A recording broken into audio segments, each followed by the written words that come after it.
Welcome to the Litmus Test. We're out and about and we found a fantastic animation studio in Erina. We're here with Gary Russell, the executive producer. So Gary, tell us about how you got into the film industry. Well, for me, it started when I was very young. I started off as an actor and I went to a local drama school, 1 hour a week, and they also acted as an agency, and they said, oh, we'd like to send you up for auditions. And I did auditions for a few years. And I kind of thought, this is fun, this is good, can I now have a job? And so I did a couple of theatre things, which was really nice, and did some touring and did some rep, and that was really good. And I was probably 10, 11 at the time. And then I got a TV show for the BBC back in the UK called The Phoenix and the Carpet. And that then led to me doing 2 years on a series which I know was shown back in the early 80s over here in Australia, called The Famous Five. And I was one of the Famous Five, and that sort of stuck with me for many, many years. And that was good fun. But then as I grew older, and I did a stint at the National Theatre in the UK, and I began to realise that whilst I loved it, I wasn't the greatest actor in the world. And I was sort of doing lots of auditions with the same group of people, because we obviously looked the same, we sounded the same. So every time somebody wanted to cast a certain type, by the time I was about 16, 17, there were 3 of us going up for auditions. It was my friend Rupert and my friend Joshua. And we only knew each other through doing constant auditions with each other. And I mean, I'd worked with both of them at some point in the past, but we sort of stayed friends. But we kept going, yeah, we're always at the same auditions. This is great. And I'd get a small part, and Joshua would get a small part, and then Rupert would get the big part. And then we do another set of auditions, and Rupert would get it. And we do another set of auditions, and Rupert would get it. And Joshua and I just sat and looked at each other one day, and we must have been about 18 or 19, and went, he's getting all the parts, isn't he? And both of us kind of diversified. And we actually both went behind the scenes. And I started working for the BBC in press and publicity, which was a completely bizarre thing, but I've always had a sort of an interest in writing and journalism as well. So that sort of suited me. And doing that from a TV point of view, working for the BBC. And so I did that for about 10 years. Then I went into magazine production and I worked on magazines. And I wrote my first novel. And I just over the next sort of 20 years generally did bits and bobs and a lot of freelancing, a lot of writing. And then I went back to the BBC in 2006 because they'd relaunched Doctor Who. Doctor Who is, I think, the reason that I fell in love with television as an industry. As a kid watching it, it was like my whole life was around Doctor Who, and I'd been the editor of Doctor Who magazine for Marvel Comics, and I'd run this audio production company called Big Finish that made Doctor Who on audio. And so all these things and writing Doctor Who books led me, I think, somehow through some bizarre way, to going up to Cardiff in Wales, in old South Wales, and working on Doctor Who. And I worked on Doctor Who and Torchwood and the Sarah Jane Adventures as a script editor, which is a fascinating job. Because with the script editor, which is great, because as a writer I was quite interested in this, which is quite convenient, but you're there sort of at the beginning, you're working with the execs, they have an idea, they say, well, what do you want, what should we do for this episode? And I'm there scribbling notes down going, right, this is what they want, this is what they want. We could do this, we could do this, we get that writer to do this. So I then talk to the writer and say, we've got a great idea, would you be interested in writing this episode of Tortured or Sarah Jane or whatever? And they go, yes, that would be fantastic, oh, great. And they come back, and I work with them over a few weeks, you know, getting a synopsis together to go to the execs, and you take it to the execs, and they go, oh, Maya, this is marvellous, this is fantastic, hooray, bum, bum, bum, but can they change this and change this and change this? So you go back to the writer and say, oh, they loved it, they thought it was fantastic, they just wondered if you could perhaps tweak this and this and this. And the writer goes, yes, yeah, I'm not changing that. No, that's my main thrust of the story. So I go back to the execs and say, very happy to do all the changes. Just wondered if we could compromise. And so you become the sort of international diplomat between the program makers and the writers. And it's a fascinating job. And this goes on as they write the scripts and each draft of the script, and then you're into production. And then while it's being filmed, for various reasons, changes will always need to be made. So you're suddenly getting a phone call from the set, and they're going, oh, we need to cut this scene, or we need to change this scene, or the location isn't working, can we do this, this, and this? And so you quickly phone the writer up and say, they want to change that "the" to an "and." Oh yeah, that's fine. You go back, yes, it's all fine. You sit there, you then deliver another set of scripts on a marvellously multicoloured sheet of paper. And this goes on for the whole production. And then at the end of it, you sit down and you go, oh, filming's finished. What do I do now? Now I have to make sure that the script is, you prepare a transmission script, so it's the final version. You sit down and you work out all the copyrights and the legalities of everything, and it all has to be kept on paper somewhere. So you're sort of right there at the very germ of a script, and unlike anyone else in the production, because they've all moved on to other things, you're also there right to the very end of that script. So it's a fascinating job, and you do a lot of stuff, and you meet a lot of people, and a lot of writers, and I love working with writers, and I love writing. So that's what I did for quite a long time. And then I went freelance at the end of that. I thought I'd done that for 6 years, I think, which was probably the longest job I'd ever had in my life. And I went back to freelance, went back to writing, and one day, I woke up on a Sunday morning, and I used to sleep with my phone beside me because, it's the only friend I've got. And my phone had this message that had obviously arrived at 3 o'clock in the morning that just said, "Hey Gary, do you fancy coming out to Australia?" And I thought, yes, I've been to Australia many times. I love the country, particularly love Sydney. That sounds good. Who on earth is this? So I phoned it back. I thought, well, you don't often wake up to messages like that. So I phoned up, and it was here. It was people at Planet 55 saying, there were various people I'd met in the past and worked with on a sort of various projects. And they sort of said, look, come over here and be a producer at Planet 55. And they were doing a Doctor Who project. There's various episodes of Doctor Who from the 60s are missing, and Planet 55 had bid and won the ability to animate a number of these, taking the original 60s soundtracks and animating them, absolutely matching exactly what would have been on screen using scripts and photographs and things like that. Fascinating. So I came over here at the very tail end of that, helped finish that off, and then we were setting up Prisoner Zero. The ABC had commissioned us to do a new 26-part series. It's all 2D, frame-by-frame animation, which is quite unusual in this day and age. Everything is really 3D, and we're doing sort of really traditional frame-by-frame stuff. So it takes a long time, a lot of skill. I can't draw to save my life. I'm not an artist, but I can appreciate good art, thank God. And so I came here, and here I am, execing it, head writer on it, and just getting it through and getting it made, ready to be delivered to the ABC. Fantastic.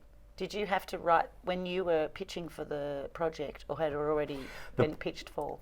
The project had already been pitched and commissioned. And won, yeah. So a lot of that was still, the actual nuts and bolts of that was still going on when I was here.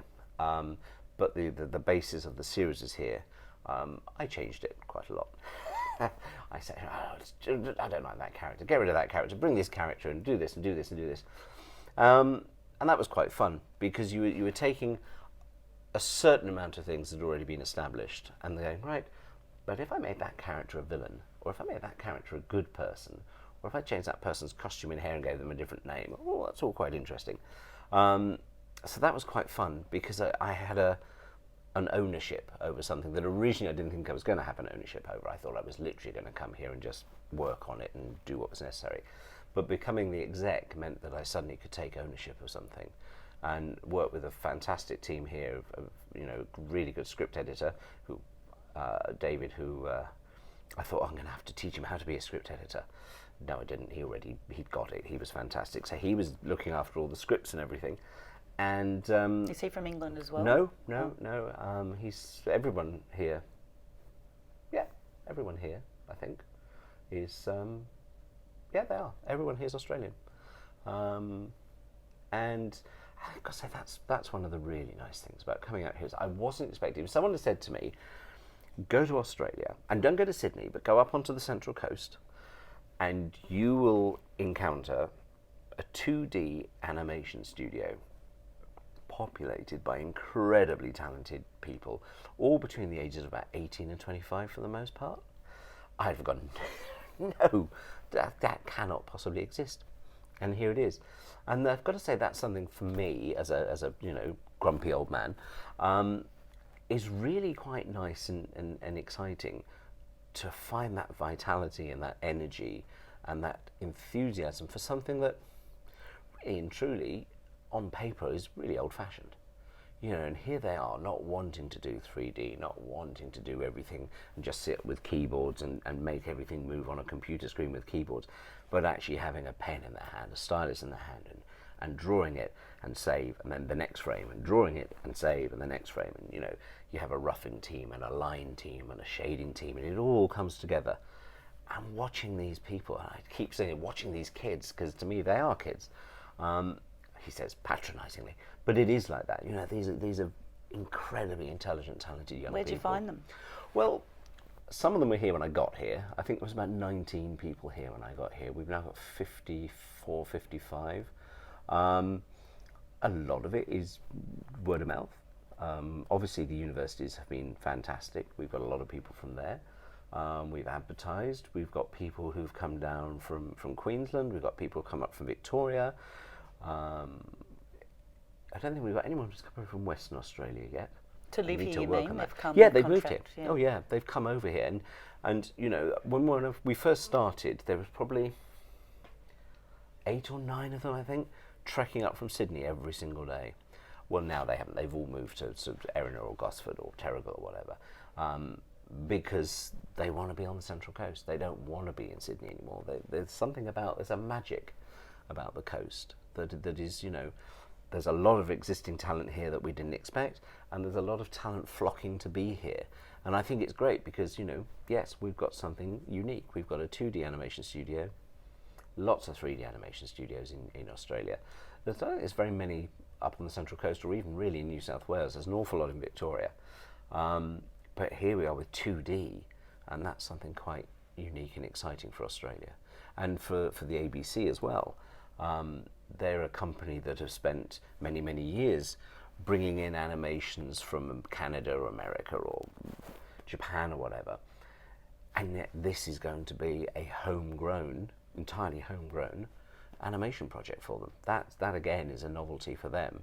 And I think they're quite enjoying that as well. Yeah, and you were saying that some of the accents, they've got different accents on there. When I came here, and they were first talking about the accents and the casting and everything like that, it was like, we want to have, you've got to have American and British because that will make it internationally saleable. And I was like, oh, all right then. I would have thought Australian, but hey. And then, halfway through the production, I think there was a sea change generally in television. And suddenly it was like, oh, we need some Australian voices. And I was like, good. So we got some nice Australian voices in as well. And then on top of that, we've got a couple of Scottish and Irish and things like that. And a lot of our Americans go all over the regions of America as well. But yes, it's a good international sounding cast. Are they making it to sell internationally? Yes. Obviously. Yeah. Oh yes. Yeah, we want to sell it all around the world. Basically, if I'm cheeky about it, what I want to do with this is I want to make it a brand. You want a brand, you want a franchise.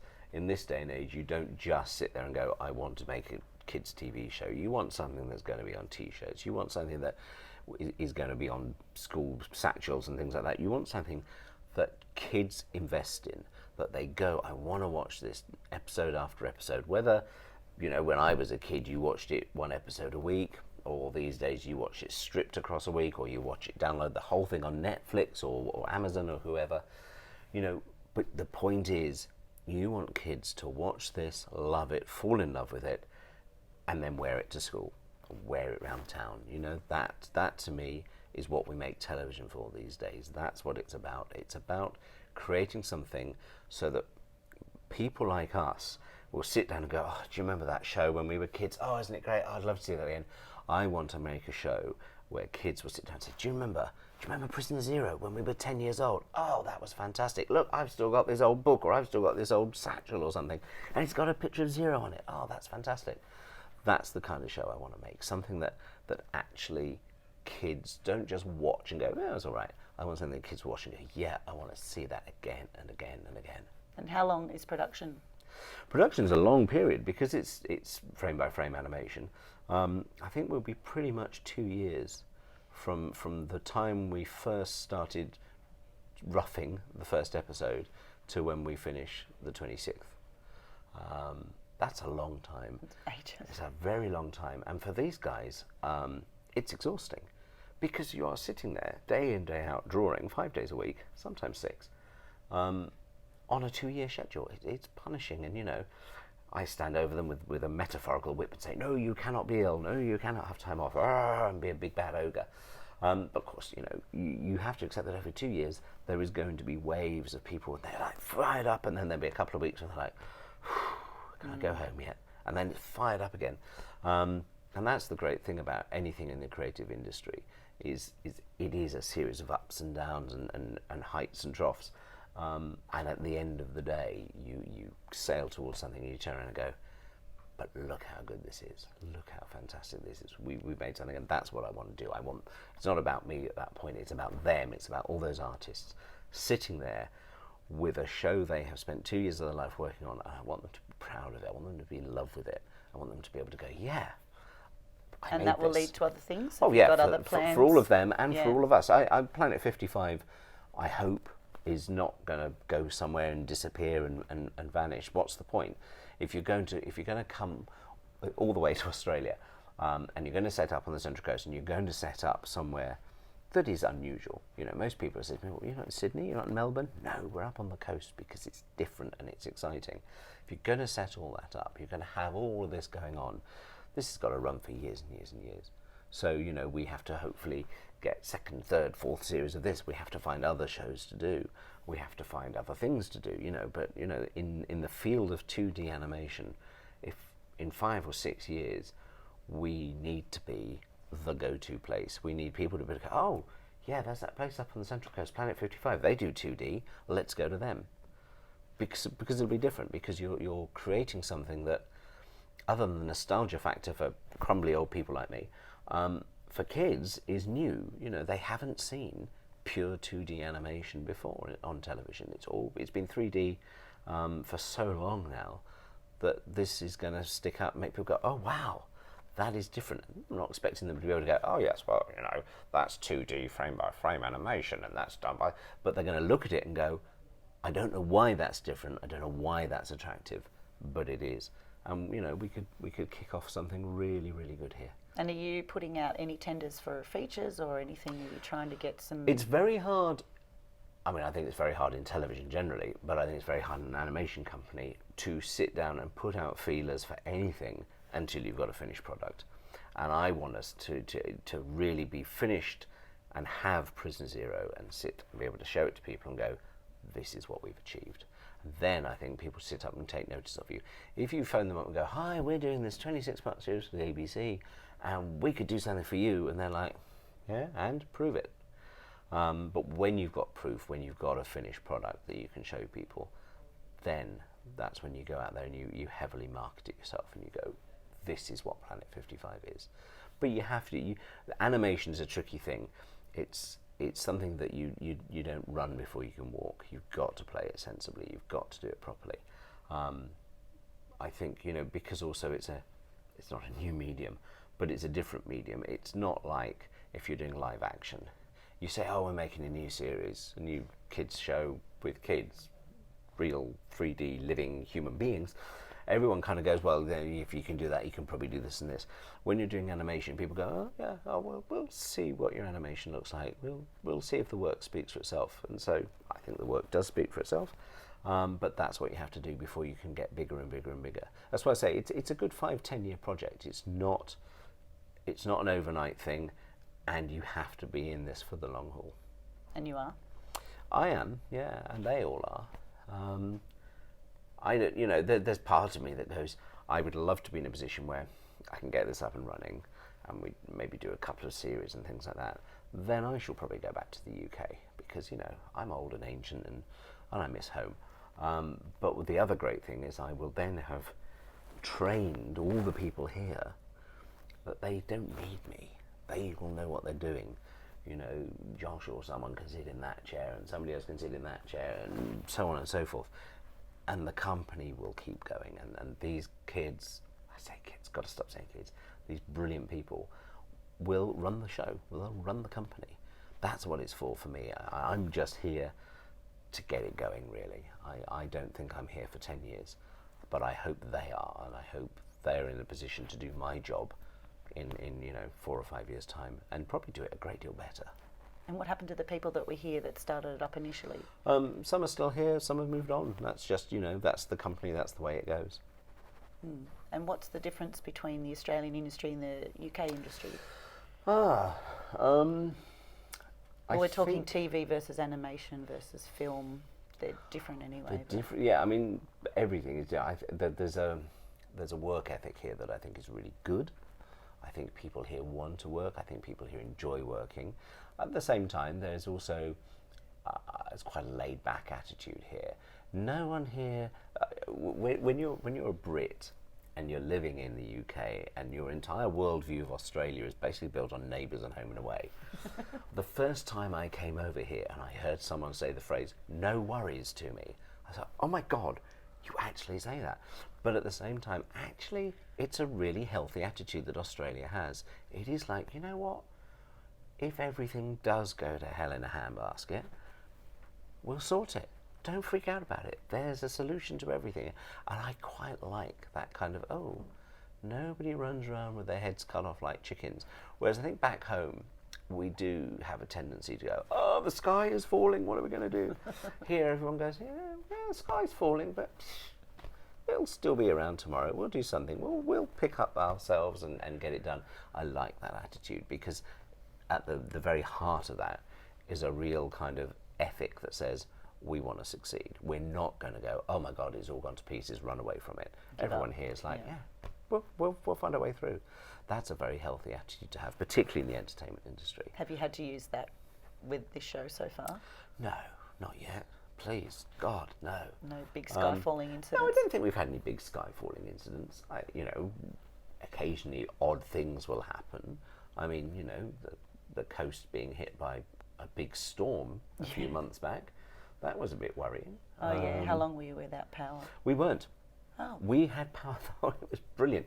Everywhere, completely cut off. This building, the whole of Fountain Plaza had power the whole time. Even Erina Fair lost power at one point. We never did.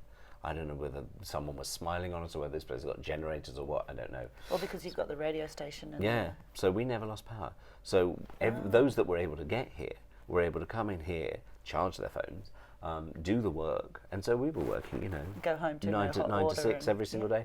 No, then we were going home. All of us were going home to freezing cold houses with no lighting and no heating and nothing, and going, maybe we should have stayed in the office.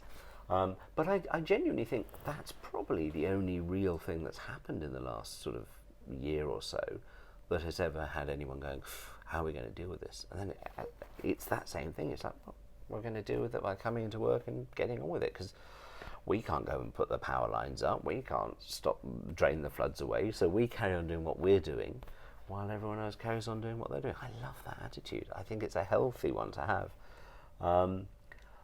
I think the only other main difference, I suppose, is just there's a very slight, I'm not saying it's a positive or negative, there's a very slight difference in attitude towards running a small company. And I don't mean internally here, I mean as a business. There are certain restrictions and certain difficulties, I think, setting up a business in Australia that you wouldn't get in the UK. I think red it's a tape, lot easier. you mean? Yes. Yeah.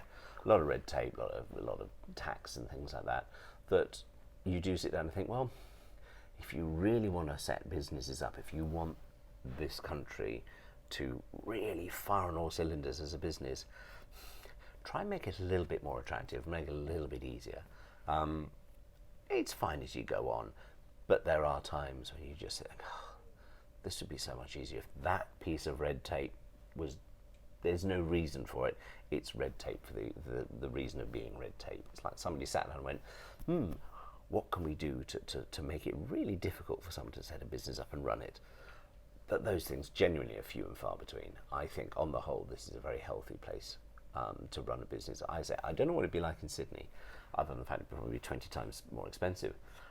But I think there's something about being where we are, being in an area where people don't expect to find businesses like this, that just adds to the fun of it, because all these animators, all these brilliant artists probably never expected to find work like this. So everyone comes into it with probably 50% more enthusiasm than they'd have if we were based in Sydney. Where if you're in Sydney or Melbourne, it'd be, oh yeah, it's just another job. Here for people, I don't want to say it's a way of life because that's really pretentious, but it's something that they seem to they seem to enjoy coming and doing, and it's great. Well, they're getting paid to do what they love, right? Yes, it's like being paid to do a hobby. I mean, which is what I've done all my life. My hobby was wanting to be working in television. My hobby was to be acting or writing or whatever. Somehow I found myself being paid for this. There was a point some years back when somebody pointed out to me that I'd just done my 35th book, and I thought, what do you mean? You've written 35 books? And I was like, have I really written that many books? I remember when I wrote my first book and thinking, that's it, I don't need to ever do anything again. As a kid, all I'd ever done was walk into bookshops and said, one day I want to be able to go through this rack of books and see a little paperback with the name Gary Russell on it. That's all I ever wanted. So when I did my first book, I thought that was it. That was a one-off. Someone said, do another one. Oh, all right, do another one. Well, what are your books about? What was your first one? My first book was a Doctor Who novel. Right. Most of my writing has been based around TV and film. So I've done an awful lot of Doctor Who fiction and non-fiction. I've done books on The Simpsons. I've done books on Frasier. One of the best gigs I had, which brought me out here for 3 years in a row, which was great fun, was a friend of mine who's a publisher, or worked for a publisher, phoned me up one day and said, so, Lord of the Rings. And I went, never read it. No interest. Elves and orcs and swords, and not my cup of tea at all. And he went, oh, right, so you never read the books? No. Oh, do you fancy going to New Zealand and doing a series of behind-the-scenes books on the Peter Jackson movies that they're making at the moment? And I was like, which part of I've never read these and don't really care about them do you not get? And I hadn't realised, because I hadn't read them and I wasn't part of sort of Tolkien fandom, that the problem you've got with Tolkien's books is he's a great writer, but not enormously descriptive. And the example they said to me was, if you went to a whole load of Tolkien fans and said, draw a Balrog, they would all draw something different. And then they'd all argue and go, well, that's not a Balrog, this is a Balrog. No, that's a Balrog. Oh, it doesn't look like that. And what they wanted me to do was this art of book. I wanted a one volume art of the Lord of the Rings trilogy. So they said, what we want you to do is go over to New Zealand, go to Weta, and go through all these artists, and because you have no preconceptions, you will look at stuff and go, that's going to look really impressive in a book. And it doesn't matter what they've drawn a Balrog, because they did the same thing. They had loads of concept artists who would sit down and they'd all draw their version of a Balrog, and they'd all be completely different. And then Jackson would sit there and go, I like that one. Oh, that's really good. And Richard Taylor would say, yeah, I think we can make that one up. Blah, blah.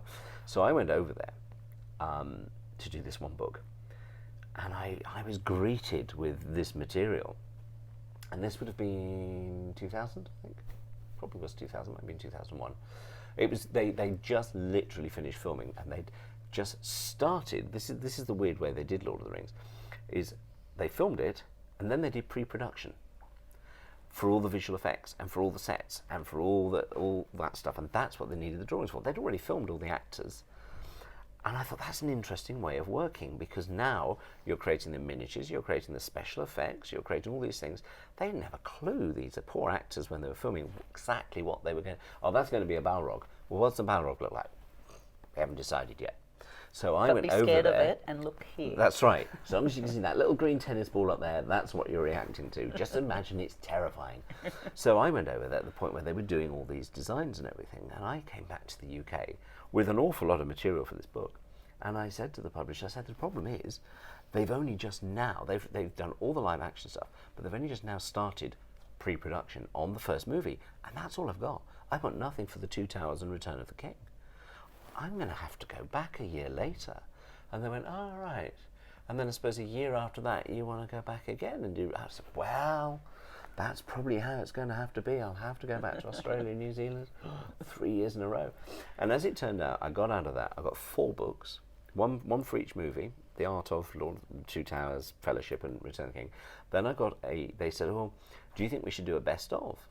And I went, I quite like the idea of doing a best of, but I said, the thing is, because they've then gone on and done the DVD versions, and also there was stuff that was done after I left, I think you've probably got enough material across these 3 films to do a 4th book where it's virtually all new material.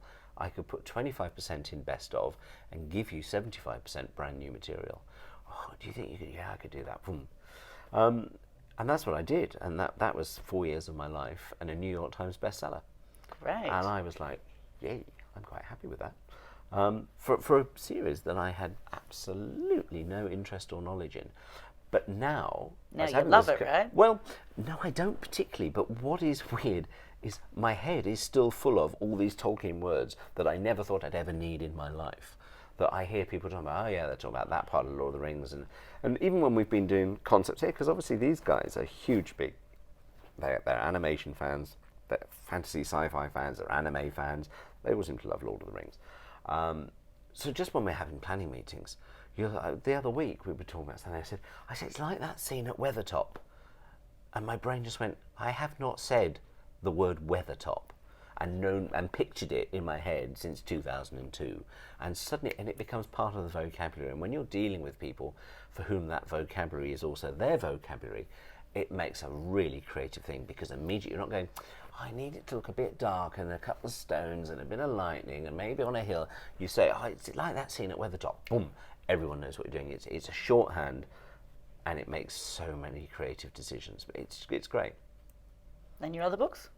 As I did an episode guide to The Simpsons, which we did 2 volumes of, which I then put out under a pseudonym. Because I did a co-write with a friend of mine, and we put pseudonyms on it originally because Fox threatened to sue, and we're like, oh, okay, maybe we won't put our names on that book. It still came out, and did the same with Frasier. I've done a lot of Doctor Who fiction. I've done a lot of Doctor Who non-fiction. I've done a couple of young adulty things. It's it just keeps ticking over. I love writing. It's great. It's a great. I mean, I hate the process of writing. I love coming up with a story. I love selling the story. Publisher. I just 3 months ago finished a new Doctor Who novel, which has been quite fun because that's been doing something different from Prison Zero while doing Prison Zero. But it was that thing. I thought, oh yeah, I've forgotten how annoying writing fiction is, because you come up with the idea and you sell it and everyone's really enthusiastic, and then you go, and now I've got to sit here and press the keys and write 60,000 words in a very short space of time, and you kind of go, oh God. I think my natural bent is probably towards non-fiction. I think the journalist in me finds non-fiction a lot easier, because you don't have to write it sequentially, you don't have to make sure it all ties up at the end, and you're doing a lot of research and a lot of fact finding, and I'm quite sort of OCD and very anally retentive about doing my research and making sure everything comes together. So I quite enjoy doing non-fiction, probably more than I do fiction. But having said that, there have also been many times when I've been doing non-fiction, I've been saying, okay, oh God, I want to go back to writing, I want to be creative, I want to invent something again. So it tends to do this, oh, I'm doing fiction, I'm doing non-fiction, oh, I'm doing non-fiction, I'm doing fiction, so on and so forth. But that's been my life since 1994 when I sold my first novel. Would you have ever thought when you were doing that you would have ended up in animation? No. As opposed to TV or film? Animation is a sidestep for me. I've done animation back in the UK because we did a couple of Doctor Who animated episodes, and I co-produced and directed those, and also did computer games. Now, see, computer games, there's another thing that these guys they all speak the language of what I used to call video games.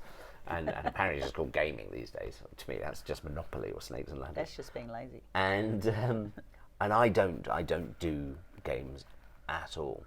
But again, when I was in the UK, I was working at the BBC, and we did Doctor Who computer games, and I found myself being involved with those and directing all the stuff involving the actors and everything, and directing the animation. And the most recent one that we did, which was called The Gunpowder Plot, we won a BAFTA for. Wow. Which I was quite proud of. And so all these things, that animation and games and things like that, were not things I ever set out to do. But you know what? That's been the exciting thing about my life. I'm not somebody who at any point in 51 years has ever sat down and gone, I want this for my career. You know, when I was acting, was I always going to be an actor? Probably not, but if I was, fine. When I was doing magazines, I'm going to work in magazines, maybe, but you know, if I'm not. I've never had a game plan. I've never had ambition. No, that's not true to say I've never had ambition. I've never had a goal. I've never sat and said, this is what I want to do by this point. So my life has been a series of very happy accidents. I've never done anything I've regretted. I've never sat down and thought, oh, that was 3 years of my life I've wasted. Never happened to me. I've always been very lucky. I'm not educated. I never went to university. I left school when I was 15 and a half, 16 with 2 O-levels, which frankly isn't much to write home about. So What's that mean? It's what you take when you're 15, 16. Like a school certificate or something? Yes, Right. yeah. So in the UK, my day, you had O-levels, and then you went on for 2 years and did A-levels, and then from that you went to university. Oh, okay. And I stopped at the O-level stage. I never did A-levels, and I never went to university. Always thinking that this was going to hold me back, particularly in this kind of industry. No, never held me back. I've never once, in any job application or anything I've ever had to do, I've never had to write down qualifications. So it's great. They've never realised, all these people who've employed me over the years never realised I'm a complete charlatan. they probably think, he's done a degree in media or something like that. No, not in the slightest. I worked from the age of 10 through to 19 as an actor. In between that, I tried to do school. I hated school. I really passionately hated school. Not because there was anything wrong with my school, not because I think there's anything wrong with school per se. I have a slight problem with authority figures, I think, and I never really gelled with teachers, and I think they kind of thought, he's more trouble than he's worth. And that's something that has stuck with me throughout my life, is I do have a slight with authority. I'm very naughty like that. Well, it sounds like you've had the no worries attitude your whole life, though. I think I probably have. Maybe I should have actually been brought up here. Maybe Yeah. that would have been That's great. probably why it makes sense to you. Yeah. Well, is there anything you'd like to give, like a plug for Planet 55? All I will say is Planet 55, keep an eye out on ABC over the next few years when Prison Zero goes on screen. I can't tell you anything else about it, but it's coming and it's going to be magnificent. Great. And I'm very proud to be a Brit living and working in Australia with Australian teams and just, being here and making this happen, making it work. It's brilliant, it's great, and it's a good place to be. We would love to see more of a film hub on the coast. I think that'll probably happen. I think these things, they're cyclic, and you only need 1 or 2 people to do stuff, and people start going, I'm always amazed. I mean, Home and Away is filmed just down on the northern beaches, and you think, why is their production base not here? Why don't they do that? Well, they presumably want to stay in Sydney. But I think things like that gradually, as Sydney has spread, one of the fun things I learned when I first came out here is Gosford is still considered Sydney. It's from some weird tax political thing. Somebody said, why is Planet 55 in Erina? Planet 55 is in Erina because we were able to get help and tax breaks and things like that from being here, which we wouldn't have got if we'd been in Gosford, because Gosford falls under Sydney. Now, to me, Gosford is miles away from Sydney. So you come north of Gosford, there's all this. Why are people not up here making the most of it, And I think probably in 4 or 5 years' time, more and more stuff will come up here because people will get bored of Sydney. They'll get bored of the prices in Sydney. They'll get bored of trying to office space in Sydney. People will spread out. There's a lot of stuff going on in Hornsby at the moment, and I think the next stage is to come up to Gosford and beyond. And I think, 4 or 5 years, there'll be a lot more up here. Great, we'll be here. You can do a litmus test on it every single time. Exactly. Every new company that comes up, why are you here? Yeah, what are you doing? What are you doing? Why are you here? And stay. Yeah, That'll be exactly. great. It'll be fantastic. But then you see, you're doing something interesting, aren't you? The whole idea of the litmus test is a fascinating thing to me, because it's like, so it's like a podcast, but it's got pictures. So it's not really a podcast at all. Well, that doesn't happen very often. And I think it's very interesting that you've chosen to do that in this area, and you keep finding stuff. You keep finding new bands and new singers and things, We've got people here. We've got 2 people here who are in bands. They're unsigned, and you should have them on the litmus test. Frankly, they'd be brilliant.